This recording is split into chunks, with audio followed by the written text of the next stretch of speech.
Falando um pouco sobre o meu projeto individual, o tema que eu escolhi foi gerenciamento de reservas, e dando uma contextualizada do problema, eu percebi que no Intel muitas vezes o aluno tinha muita dificuldade em reservar salinhas, né? Você tinha que ir lá na secretaria para reservar, e querendo ou não, esse processo acabava sendo muito chato.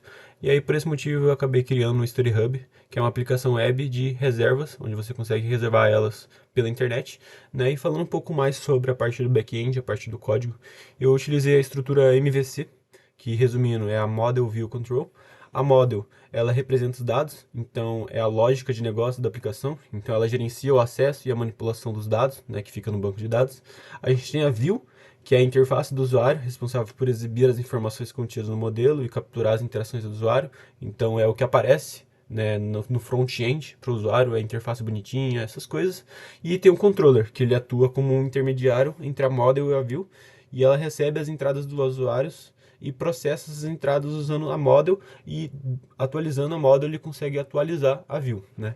Então aqui a gente tem os controllers, a gente tem os controllers de autenticação, né? Que é aquilo que vai ver se você está logado na sua conta, se pegou os seus dados tudo certinho. Aqui a gente tem o controller da reserva, né, para você conseguir reservar. Ele atua como um controlador mesmo, ele faz essas entradas do usuário. Aqui a gente tem um middleware de autenticação, né, para você conseguir logar certinho, você conseguir ter os seus dados do banco de dados, tudo certinho, não ter dados de outra pessoa. Aqui a gente tem as models, que são o que comunica com o banco de dados, né? Então a gente aqui tem os códigos SQL, select, que é o que faz, né, a busca dentro do banco de dados. Aqui a gente tem das buscas pelas reservas, e aqui a gente tem a das buscas dos usuários, né, select. Aqui a gente tem a public, aqui dentro da public a gente tem o style CSS, que é a parte que deixa a interface bonitinha, né? Se você não colocar o CSS, o seu site vai ficar muito feio, né? Então a gente usa um style.css para deixar o site bonitinho, com cor, com borda, campos arredondados, enfim. Aqui a gente tem imagens, aqui a gente tem o JS, né, que é o JavaScript, que é para deixar o seu site mais responsivo, mais animado, porque se você não colocar isso aqui, muitas vezes o seu site vai ficar travado, não travado tipo de não funcionar, mas ele vai ficar muito travadão, ele vai ter animações muito grossas, muito brutas. E aí, para deixar ele mais bonito, você utiliza um arquivo .js, né, para trabalhar com essas informações, com o recebimento de informações, com as animações e coisas do tipo. Aqui a gente tem a roots, que é as requisições, né, na URL, então barra registro, barra login. Aqui a gente tem das rotas, né, para você reservar salinhas. Aqui a gente tem os scripts. Esse script aqui é para você conseguir criar o banco de dados na nuvem, né? Aqui no meu caso eu estou usando o Supabase, então ele pega isso aqui e executa, e ele cria o banco de dados lá no Supabase.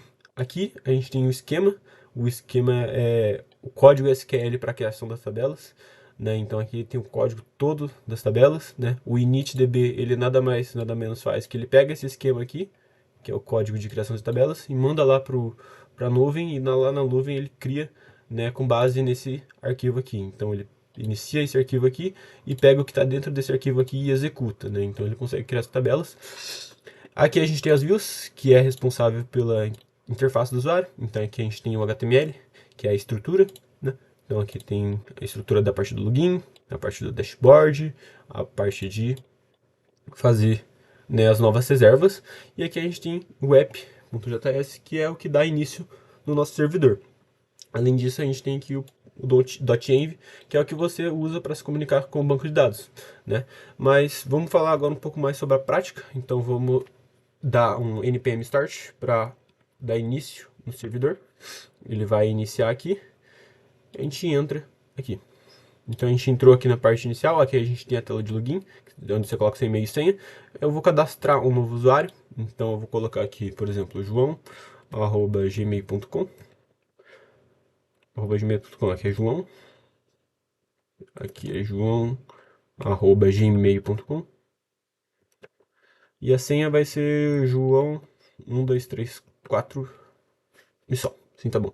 Eu clico em cadastrar, ele cadastra o usuário, aí ele já redireciona você para a tela de login. Aqui você coloca o seu e-mail, que a gente acabou de criar, e-mail.com, e João 1234. Aí você clica aqui em entrar. Né? E aqui você tem as suas reservas ativas e aqui você tem o histórico de reservas. Como a gente acabou de criar esse usuário, não tem nenhuma reserva ainda.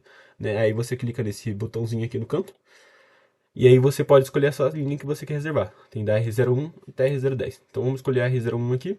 Aí aqui você escolhe o dia, então dia 16. E aí você escolhe o horário, dia 8/10. Aí você clica, ele cria a reserva aqui. Eu posso criar outras também, então vamos pegar a R02, o dia 16 também, só que agora para as 10 horas.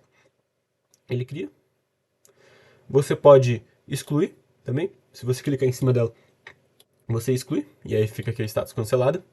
Né? E é mais ou menos isso. Né? Agora eu vou sair aqui, vou criar um outro usuário, vou chamar, por exemplo, João2, para demonstrar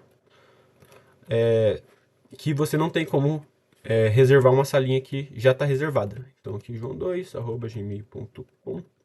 Senha vai ser a mesma do outro, joão1234. Então cadastrar aqui. joão2@gmail.com e joão1234. Eu clico aqui em entrar. Não vai ter nenhuma reserva aqui, porque a gente acabou de criar esse usuário. Então a gente clica aqui, ó. A gente tinha feito lá na outra conta, a gente tinha escolhido a R01 pro dia 16, pro horário das 8, mas quando a gente clica, ele fala aqui, ó, esse horário já para essa sala já está reservado. A gente também reservou a R02 pro dia 16, para as 10 horas, se não me engano. Sim. E aí ele não deixa. Se a gente pegar outro horário, por exemplo, das 2 às 4, ele consegue reservar, porque não tem nenhum outro usuário reservando essa salinha, né? Mas é mais ou menos isso, né, sobre o que eu fiz pro meu projeto. E é isso.